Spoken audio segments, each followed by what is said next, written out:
Thank you. So why don't we just start with a question that probably unifies us all. So my first one's going to be, why did you choose your designated career path? So whether or not you're in industry or academia, policy, what were the driving factors for you making that selection? I can start. Yes, please do, Jennie. Yeah, in my case, I have to say I have never had a clear path. I mean, all my, I don't know, maybe my upbringing or something is kind of, I always looking for opportunities. I was something shows up and I always looking for challenges. Sometimes I think about the idea when I was back in Chile doing my master's, and this German professor shows up and he said, do you want to join my lab? I say, yeah, I go. And then now I think on that moment, I say, how in the world I had that idea that I would be, you know, without any English, without any German, without anything, I just jumping into that. I think that is my drive somehow. I always looking for challenges. In this particular case, I mentioned a little bit before, no, the idea that I was, you know, sometimes when you are in your project, you are so laser focused in whatever is your topic, your theme, your interest, and nothing else matters. No, you are just looking your protein, your process, your, you know, and I don't know, at some point I was in that loop, as I said before. I feel that I was kind of going back and always running in the same kind of questions. And I know that there are paths that you can change that, but the current model is difficult to do those jumps. I mean, if you are working in a particular area where you have your expertise, you have your network, you have your, you know, your place, to decide to jump completely out of that is a difficult transition. And I was dealing with that question, how can I do that transition? And literally was random luck. I was at a conference, this local company was presenting there, and I don't know, a few weeks later, I realized that that company was literally on my path to my kids' daycare. I said, look, they are really here. And I went to literally like that. I went to the website, I looked for the careers opportunities, and what they were describing was exactly me. I mean, a person with a background in pharmacology, and monoamine transporters, and I say, okay, let me try. And that was exactly how it happens. There was no like a clear thought process, you know, it was just opportunity. And I'm very happy, I have to admit. Yeah. Was a surprise for a lot of people. I mean, even my mentor, none of them expected that, because I said I was in a good place. You know, my project was working. I have students at the NIH intramural program. You have this, you know, all these resources available for you. And I don't know, I'm happy for the change. Nice. Excellent. Thank you, Jennie. Anybody else? What kind of put you on this career path? Yeah, I want to just quickly echo that serendipity, right? I took a very big transition from being a bench scientist to being in science policy, and that really came about in a very random way. It was 2019, and it was the Society for Neuroscience conference in Chicago. The first event that I went to was a career development panel, and one of the panelists, Heather Dean, was talking about her transition from the bench to science policy. And what really resonated with me about her talk was, again, thinking about impact, having a broader impact than the sort of incremental advances she can make as a research scientist, and how the AAAS Science Policy Fellowship was really a catalyst for her to get into that role. So I looked at the fellowship right after that career panel, and I saw that the application was due in 10 days. So I really had to get my stuff together, decided there and then that I was going to apply to it, that I was going to do this and go down that route. And it's worked out really fantastically. So definitely, to Jennie's point, serendipity is really important, and also taking opportunities that come along and not passing up on them. Can I say something just to add on? I think also, I don't know, in the case of industries, things are changing a little bit now, but I mean, while I was grad student and postdoc, going to industry was such a bad, you know, kind of everybody look at you like, you're trying to go into the easy path, let's say that, no? Somehow for the people that doesn't want to do the hard work. No, that was kind of at least the sensation that I got. And actually now being industry is such a huge, I mean, there is no way to classify what type of job to the next. I mean, there are many different settings and many different type of opportunities. But I have been pleasantly surprised, let's say that, because the level of science that I'm doing now is even, I mean, higher, broader, and more impactful than the one that I was doing for years at the lab, because I'm getting kind of exposed to so many different projects, you know, so many different things, and collaborating with a lot of people. I mean, I'm collaborating with a sleep lab at Stanford. I am collaborating with behavioral people. I mean, all over the world, actually. We have labs in France. We have labs in the people that do the different part of the different projects for us. Then essentially my particular position is kind of a very nice, because I don't do the experiments, I just plan them, you know, and I found the right places to do it. And then it's the scientific component of it, yeah? Then, I don't know, I think I was lucky maybe. Yeah. Well, in my case, there is quite a bit of randomness and decisions that were not my own, that were made for me. So when I started university at the tail end of communism the world over, and my country was pretending to be communist or socialist at the time. So everything was just quota. So I didn't know really about what it meant to be a doctor or an engineer or anything, but I thought every good student should be a doctor. So I wanted to study medicine, but I didn't get a chance. So I was randomly assigned into a chemistry department.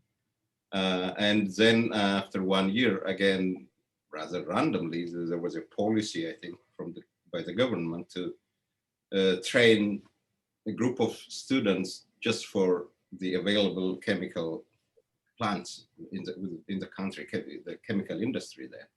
So they selected the 20 of us based on GPA, and we were being trained to just do more industrial type of work, chemistry, dealing with sewage and that kind of thing. So when I graduated, there was a change in government and they were restructuring everything.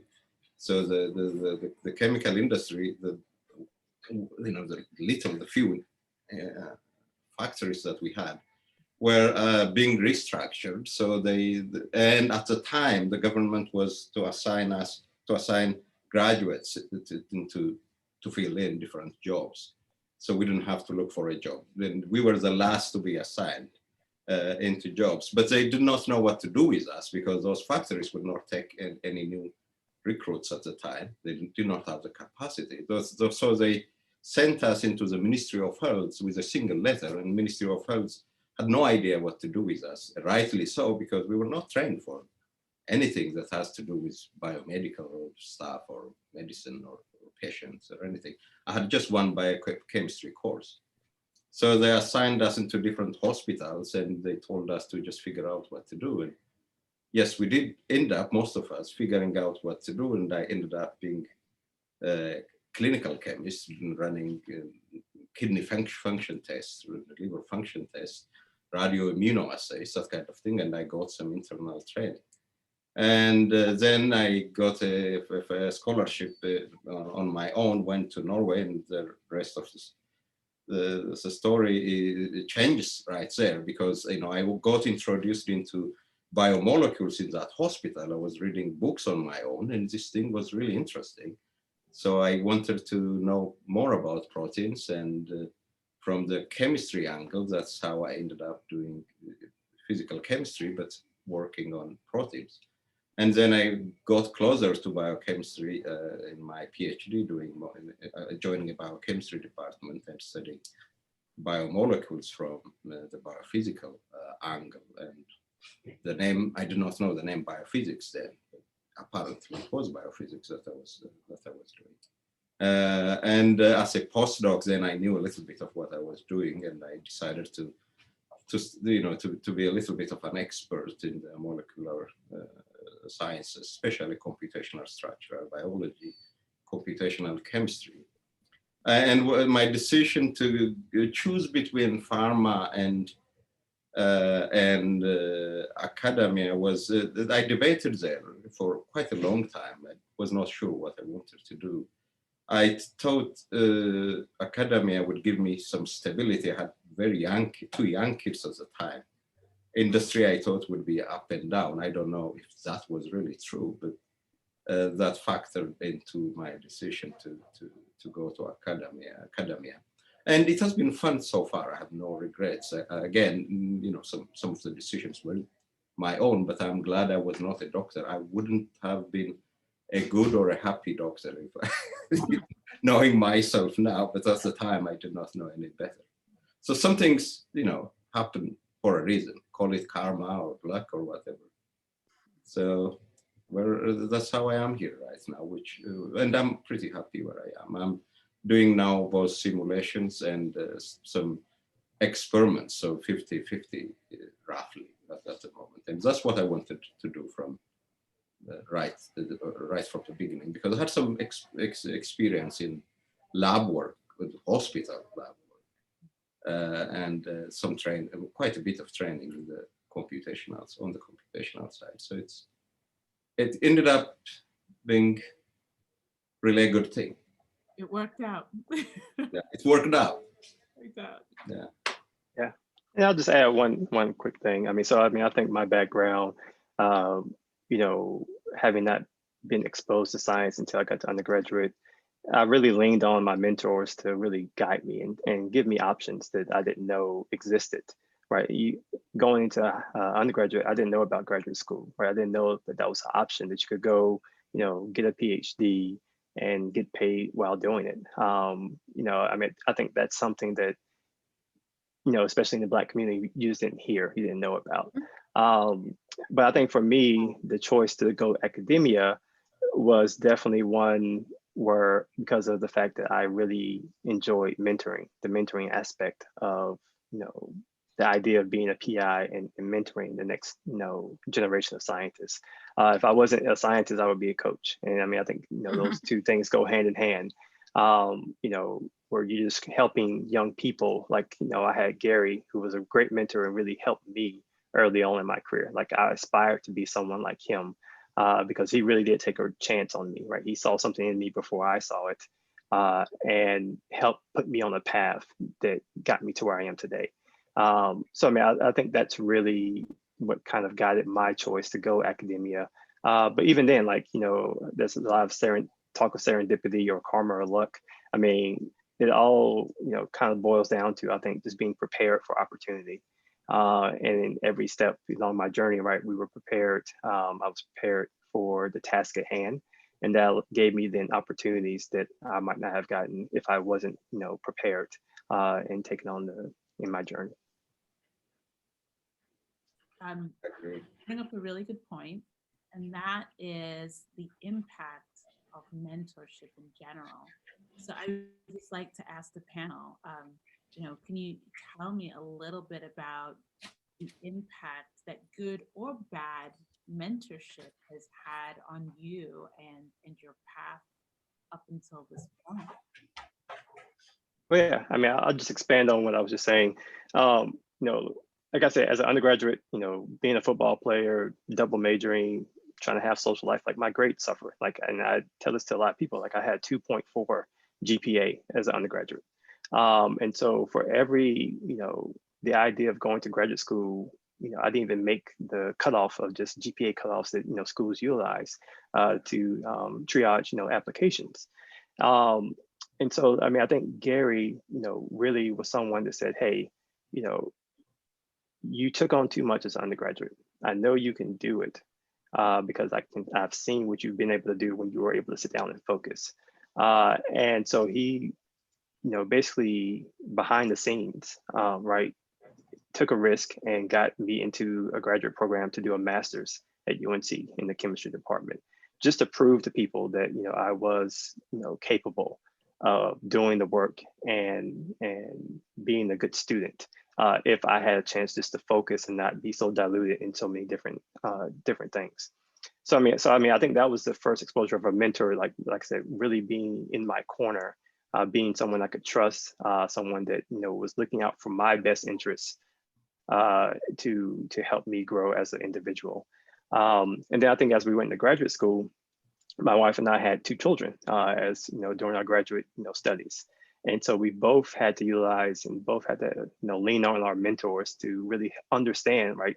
Trying to do a PhD with 2 small kids, in a city in which we had no family, and really no support outside of that university, right? So you really, again, we had to have good mentors that understood that and didn't put too much demand on us, knowing that we were trying to raise a small family while completing our PhDs, because they didn't want to discourage us to leave a PhD program, which many did, when they were faced with the same obstacles, right? So having that mentor support, early on in my career, again, just instilled in me what a mentor should be, and what I inspired to be, because I know I can, like, if those mentors could make an impact on my life like that, then I know I can make an impact on someone else's life. Yeah, I would like to follow up on that, because you actually touched a very important point, and I'm glad that a fellow male actually mentioned the idea of how to, the importance to have a mentor supporting even your family life as part of your career life, and that was for me very impactful too. I have to say, I got pregnant with my second child, starting my postdoc, and was not completely planned, and literally starting my postdoc, like a month after I started my postdoc, I realized that I was pregnant, and my life imploded, because of how I justified to this guy that bought the tickets from Germany to here, that put all this effort to bring me here, and now I'm pregnant, expecting that he will be, a little bit, oh my God, how can you plan this? And it was exactly the opposite. I mean, he was so supportive of that time, because I was really scared and kind of very, very kind of guilty, on the idea that how I'm doing this at the same time when this person had put all this, effort bringing me here. But that mentor was essential, because he did exactly what I needed at that time. What do you need? And he allowed me to plan my days. He didn't put any extra pressure on things. These kind of little things, like take care of this project that has been abandoned by someone that left, but all this data is here. We need just to prepare the paper. Can you do that? Yes, of course I can do that at home, while I have.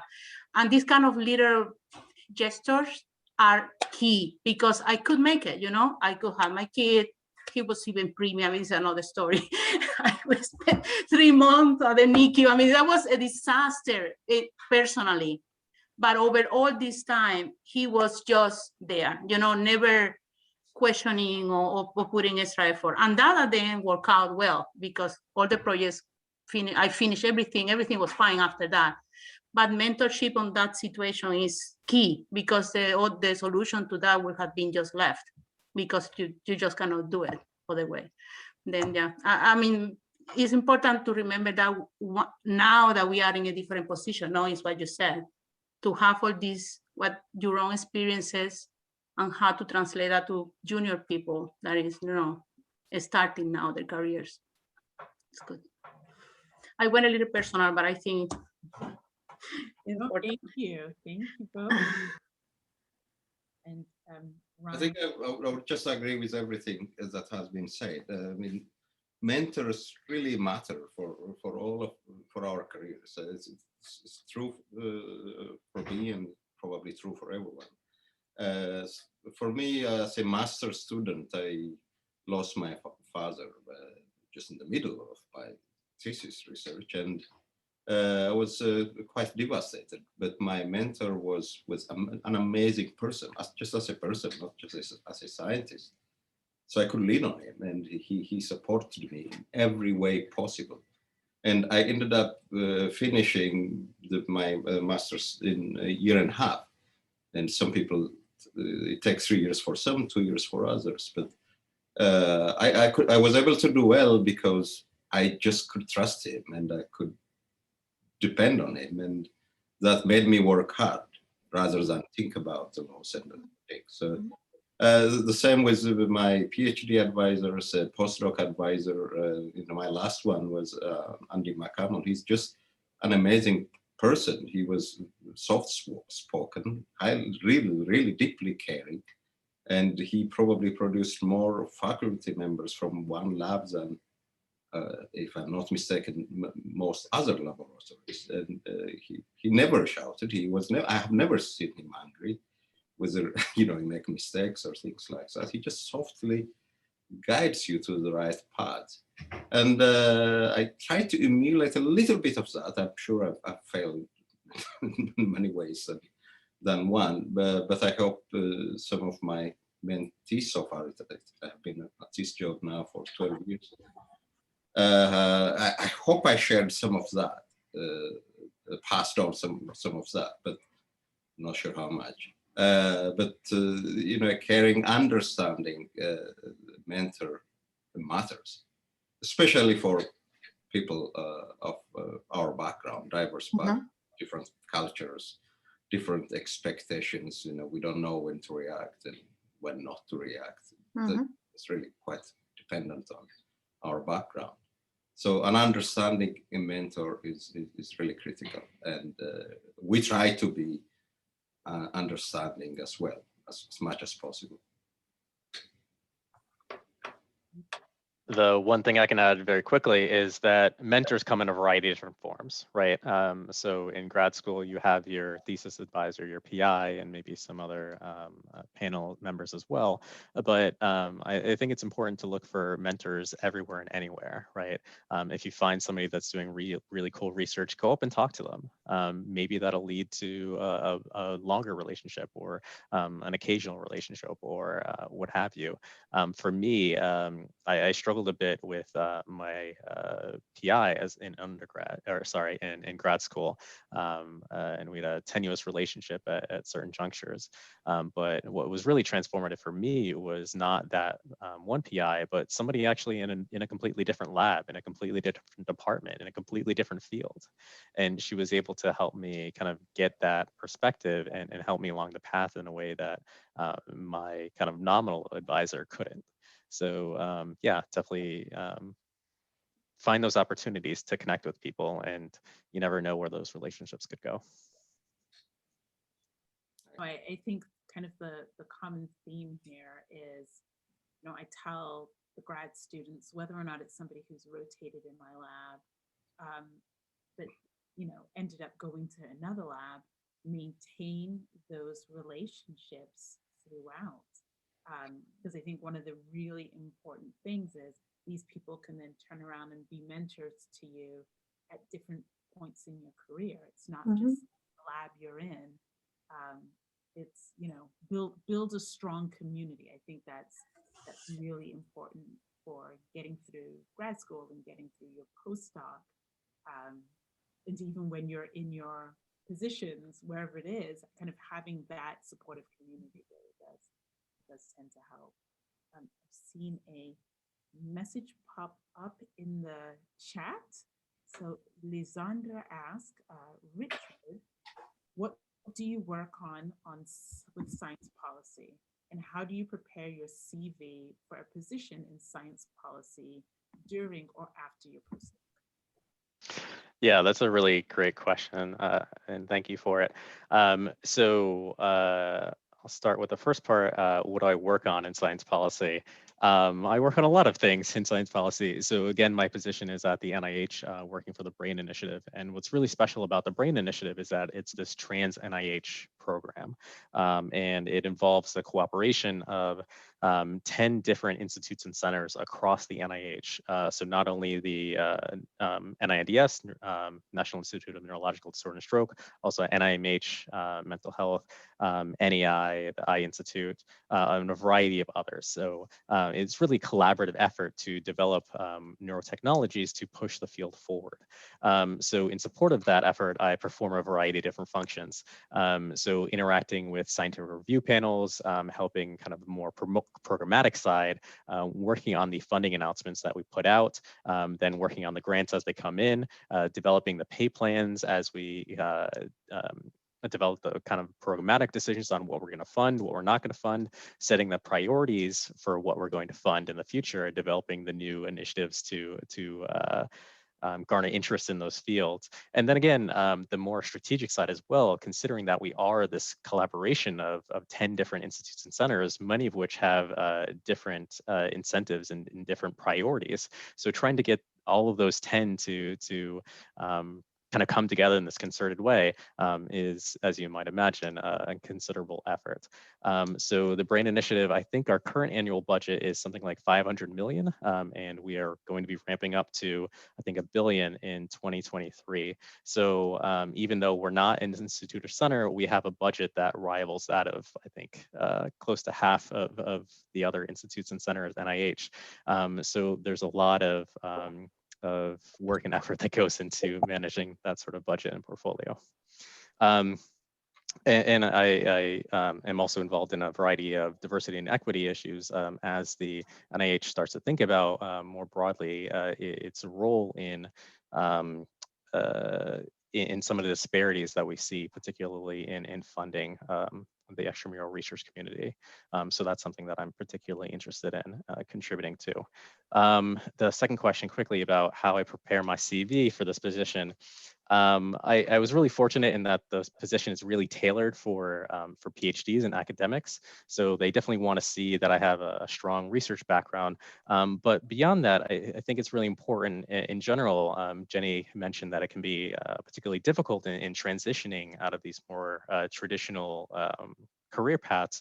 I think what can be really helpful though is focusing on those intangibles and those transferable skills, right? So I really focused and emphasized on the team building and collaboration that I've done over the years, right? As scientists, we do that a lot. It's kind of baked into what we do, right? Those critical thinking and analytical tools, again, very baked into the essence of being a scientist and being an engineer. So really being able to pick apart those talents and skills that we develop, but thinking about them in much broader context, right, than the bench work or computational work that we do can be really helpful in terms of transitioning to a new field. Excellent, thanks so much.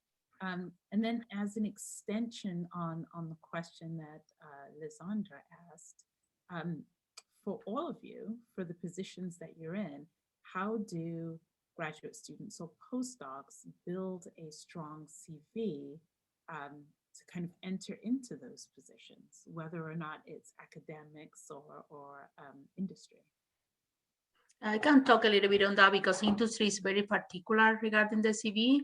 And I have to admit that for me it was very important to be part of the intramural research program of the NIH, because since the NIH, they have very strong training programs built as part of the support services that we have as trainees at the intramural research program. And I participated in a few workshops and these kind of activities that actually kind of illuminate you how you should build your CV. In my case, I use two friends that they already transitioned to industry. And when I start looking at those CV, I realized that as a scientist, you have no idea how to, I mean, if you present your academic CV to an industry position, they will overlook at it. And that was, I would say, critical in a sense. And the other thing that I did, then how to build a CV, there are websites that explain that, but essentially the most important thing for industry is just transfer skills. I mean, they really don't, I mean, it's not really important how many papers, how many conferences, these kind of things are actually at the bottom. you know, even education or where you graduate and all these kind of details are really at the bottom of the CV. But what is in front and the front page is what you do. I mean, what kind of things can you, in themes, you know, overall themes, if you are doing neuroscience or this or that, but also the kind of techniques and you know, you have to, I remember even over the interview process was very important for them to know how I was able to collaborate. Then I remember that I have like a specific area in the CV saying all the different collaborations with the different, because my particular position has to do with reaching out CROs and I mean, really a very diverse portfolio of techniques and approaches. Then essentially, this is the kind of thing that they were looking for. I mean, it's not only how well you do your own science, it's also how you communicate with others. And I remember that I have that but that was a friend of mine actually was the one that tailored the CV. But whoever is listening to this, if they want to get some more specific details, I'm willing to check this out or whatever, because I know that is key in how you prepare your CV for industry in particular. Yeah, just being competitive in the field in general, like how do you prepare yourself to be competitive?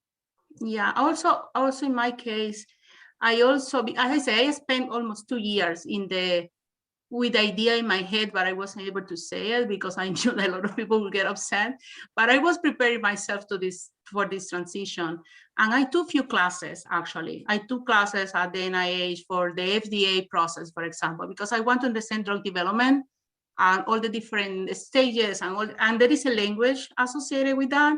And as a scientist, we are not familiar with that language, you know? And I remember that during the interview process, that was key, because every time that they mention what is an IND, what is an NDA, what is this, what is that? I mean, if you don't know those things, you know exactly what that is. It's just procedures, no?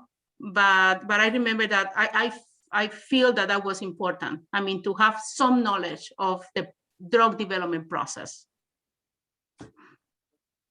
Yeah. That's an excellent point. Right, and I know a lot of academic institutions now also have training programs or certificate programs where if you're interested in making kind of going into industry, they may have like a biotechnology training program where you're getting used to the terminology to make that transition, and those are attractive programs. Yeah. I would also add to, you know, it would help to work with postdoctoral associations, for example, which exist in many universities. Yeah. Interact with others and learn from each other. On the academic side, I have served on several search committees by now, including most recently, just last month, and a few months before that. You know, maybe Christopher can tell us how this should be looked at from a most recent applicant perspective. I'm looking at it from the other angle these days. So find a niche as you build your CV. I'm not talking about writing the CV per se, but you know, building information and then data towards that final successful CV. Find a niche project as much as possible, not just an extension of what the PI has been doing, but find an angle building on what you have been doing previously. Find an angle that uniquely identifies you and belongs to you, and you can build on, and that should come across very clearly. It's I think most applicants might overlook that. Make a clean distinction from your PI in your research plan, and highlight that also in your CVs. Good publication is really always helpful, but that is very dependent on what kind of department you're applying to. For us in a medical school, with a view is slightly different from a chemistry department or from an engineering department, which kind of journals you publish on, and how frequently you have to publish. That varies greatly from department to department. So if I had to advise, a postdoc now, you decide on where you are headed right from the beginning when you start with postdoc. so that I can work with you to plan the publications and the kind of journals we publish on, so that you can be prepared for a career in a more biology type department or more medical school setting versus a traditional department. So if I go to chemistry, I have to publish more frequently. And if I'm a computational scientist, I'm expected to have more papers than somebody working with mice. They can wait for 3 years and publish one big paper, and that might do it. But that would not cut it if you're going to a chemistry department. So all these things have to go into the pre-planning, not just a final writing of the CV. So the PIs can work with their trainees right from the beginning, if there is a clear plan, a career plan for the trainee from early on. So Barnes, the Christopher can add on how to actually write the CV. No, I mean, I think I'll add, definitely find your niche and build a skill set that, especially for academia, that's going to complement, your colleagues in a department, or add to, you're going to add value to that department.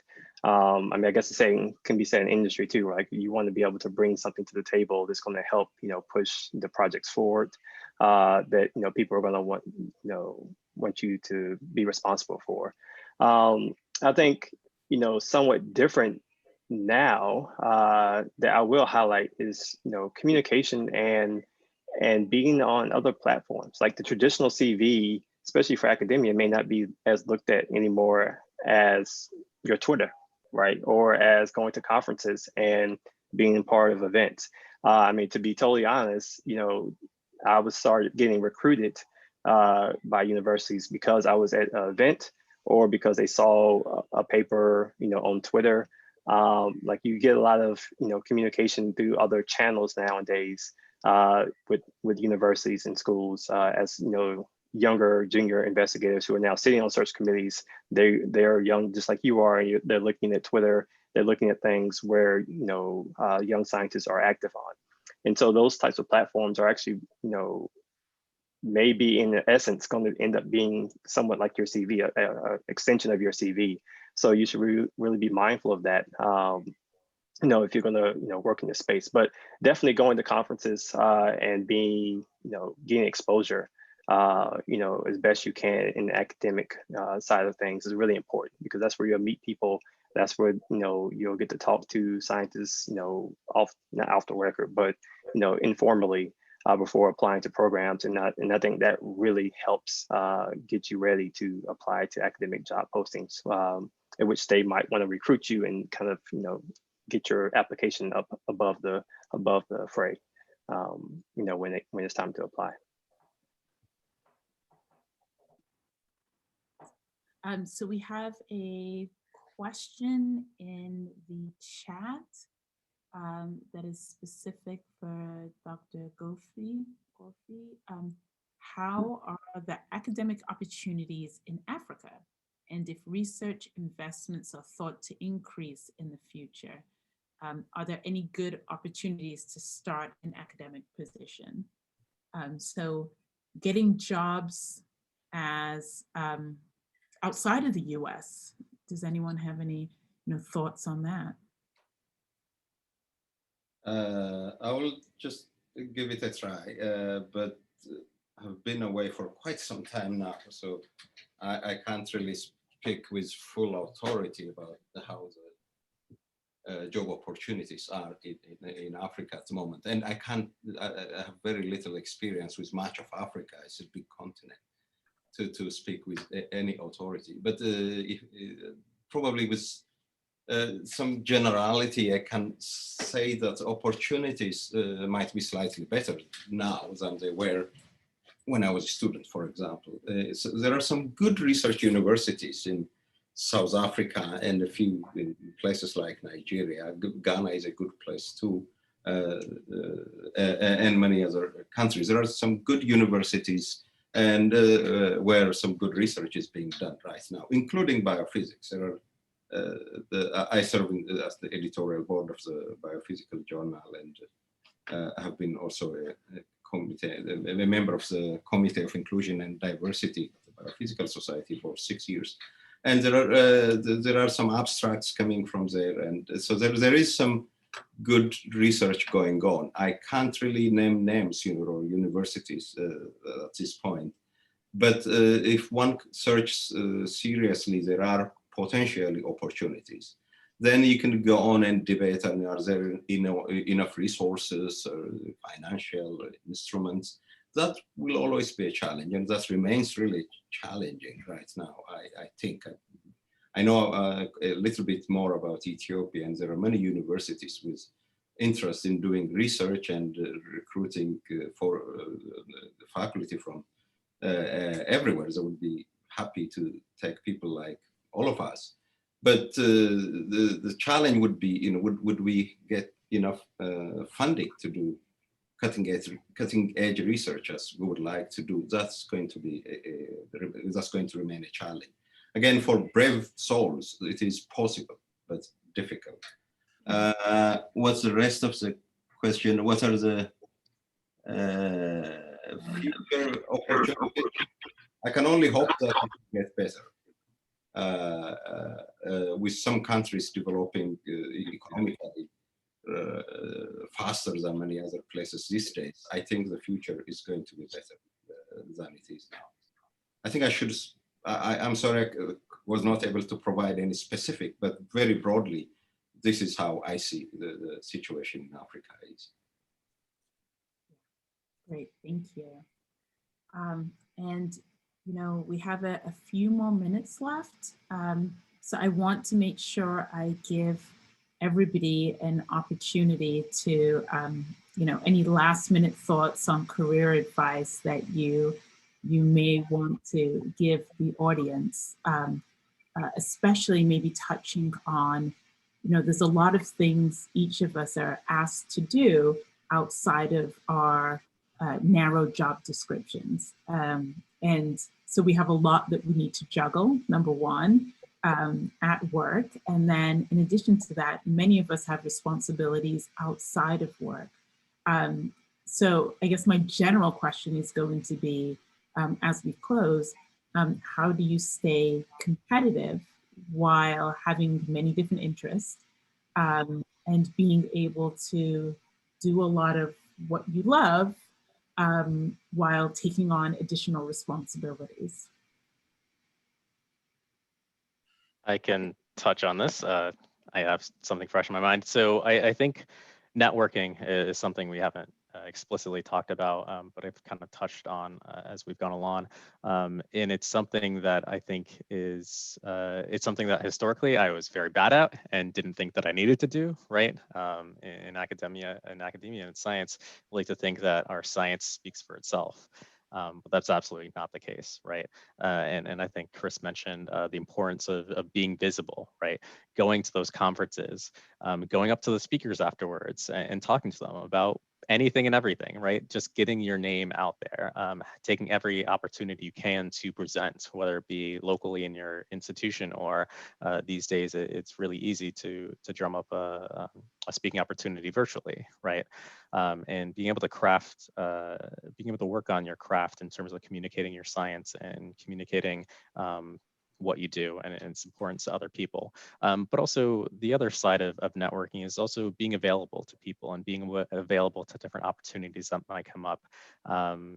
I certainly find myself overextended a lot of the time because I take on too many things and I'm not great about saying no, but I'm also interested in a lot of things and like interacting with people in a variety of different capacities. So being able to take on a variety of different opportunities and not just whatever particular problem you're focused on in terms of your science, I think can be a really great way to develop new connections and to develop those skills as well.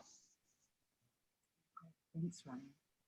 Yeah, I can try to talk a little bit. Sorry.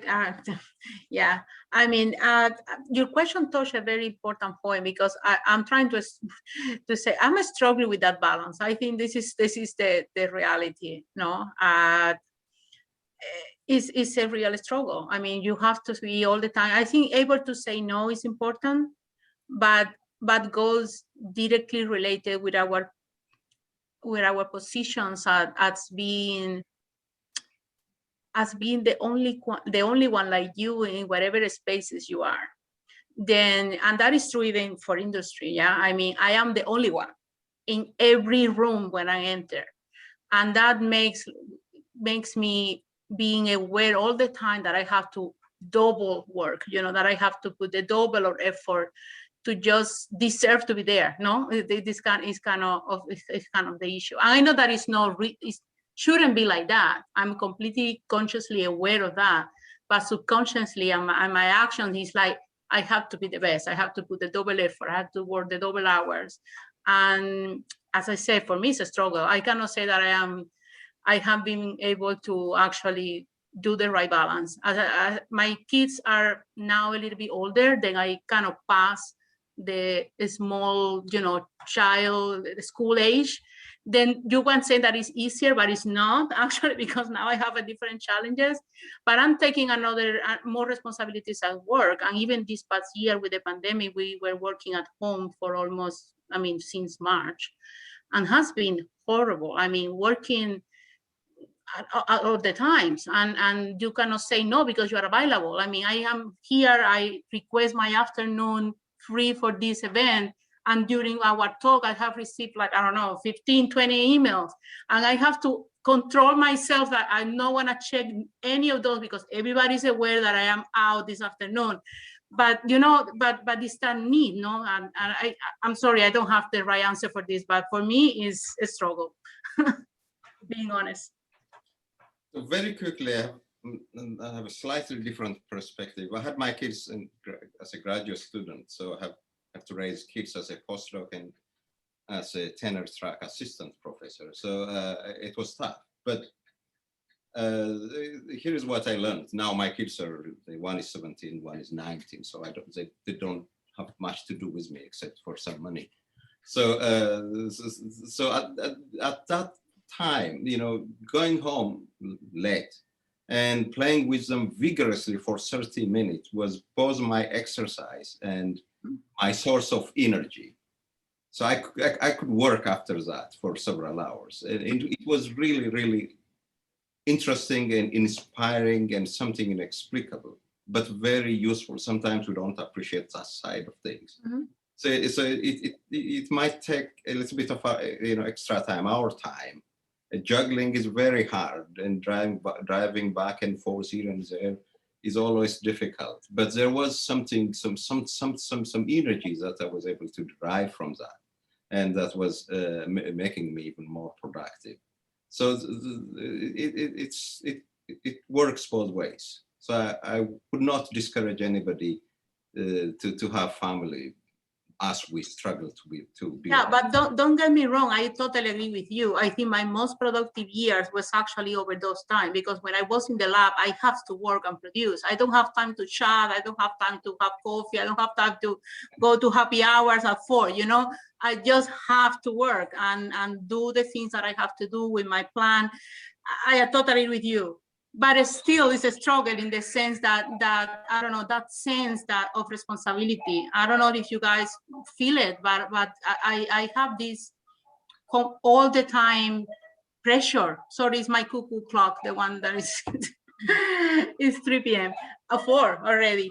Yeah. Then essentially, but I still have that feeling. If they ask me for a meeting on Friday at 6 because someone. I have to say yes. I feel very bad when I have to say I cannot do it because I have to pick up my daughter. These kind of things are struggles. I mean, I have to admit, my husband is also a scientist and is also part of this community. And that is also, I don't know how, this is great too, because we both understand our needs. Yeah. And in that sense, that's why we made it, both of us, because we share all those responsibilities and all these struggles. But the question is if we could be able to balance, I'm still trying. Yeah. I could quickly add, because I think a lot of what's been touched on is something, obviously I'm experiencing as well. So my wife is also a scientist, and she'll be starting her lab at Stanford as well. Right. So we had 2 very successful postdocs that allowed us to go start our own independent labs. while having 2 kids, and our kids are young still, elementary school age. So obviously this pandemic has brought on a lot of stress, because like right now they're in the, making themselves lunch. When I'm hopefully not burning the kitchen down while I'm sitting back here. But I mean, I think, one thing that is important underlying all of this is something that, I heard from, someone else a long time ago. It's like, this idea of work-life balance is really a misconception. And really it's work, non-work balance, because your work is our life, right? Without work, we don't have a job. I mean, we don't have means to live, right? So work is life. And so when you're thinking about it, you have to understand the balance between that work and non-work, and really, preserving and keeping your time, right? Your time is the only thing that you have that you can guard. And so it's really important to put safeguards around your time, and whatever that, entails for you. So like, for, like Jennie was saying, like, with kids, I'm not going to stay after and go to happy hours and that kind of things. Like that's something, my colleagues would do, but, that's part of the time that I don't get to spend with my kids, which is more important to me. Right. And so you really have to prioritize what you want, because the only thing you have, it's only 24 hours a day and you can't do everything.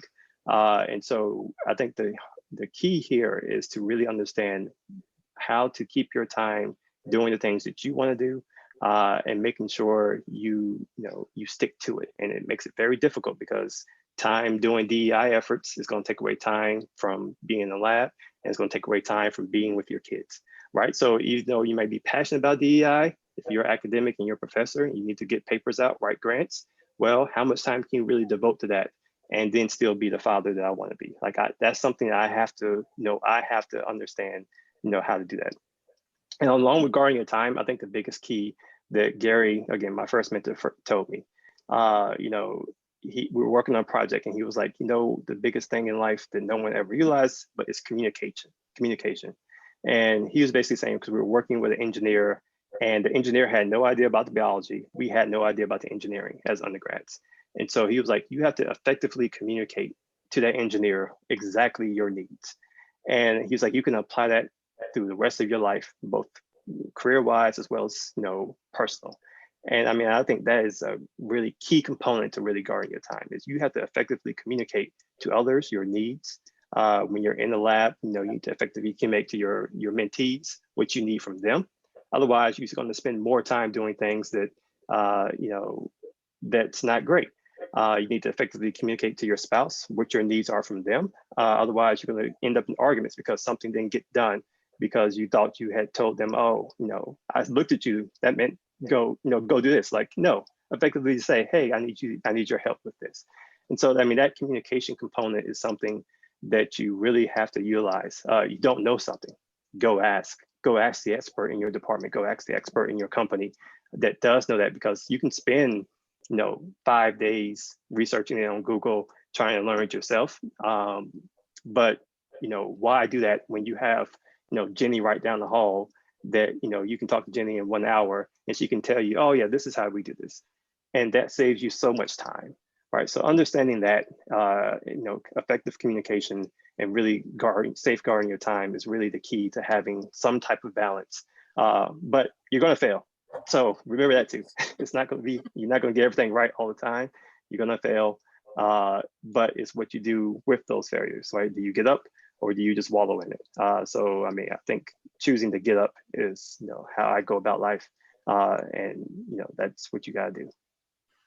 Yeah, I have to mention something. I think it's very important, this kind of meetings and this kind of community, events, in the sense that it's important to share our common struggles, let's say, but at the same time, when we are looking for jobs, or when we are, this is the kind of leader, it's part of the network, but it's more than the network. It's also people that share a lot of experiences. And then when I always, I don't know, we just opened a position, I was reviewing candidates, and it's very different when you have someone with a different experience in those committees, in those places, because I was able to identify candidates in the pool that they were overlooked before, just because they didn't write the right CV. And then I was able to say, okay, forget about the format that you are used to look at. Okay, look at this person, look at this experience. I mean, this is here, doesn't look like you are expecting, but it's here. And we identify an excellent candidate that way. I mean, but for that, I really appreciate this kind of events because I think it's very important for all of us. Yeah, and thank you all for participating in this event. I think, you know, the knowledge that you've dropped today, there are so many people who are going to appreciate this, both who were participating and then those who will watch this later, looking for career advice, who are at a point where they feel they're at a juncture and they're not sure where to go. So thank you very much for, you know, giving of your time today. And, you know, it's really a pleasure having this conversation and kind of learning a little bit about everybody else and their successes. So thank you. Whitney, Yes. did you want to add something? Yes, just thank you. This was so wonderful and inspiring. I'm like a senior PhD student right now, and I've had so many of these same struggles already that it's kind of hard to imagine, you know. We see you all so successful way out there that it's like, they probably have everything figured out. But it's wonderful to know, you know, everyone's doing their best, and every day is a new challenge, and you just go one day at a time. So thank you all so much for your time. This was a wonderful panel, and I'm really excited to do this again sometime soon in the future. So thank you. Thank you. Thank you so much. Thank you, guys. everybody. Thank you.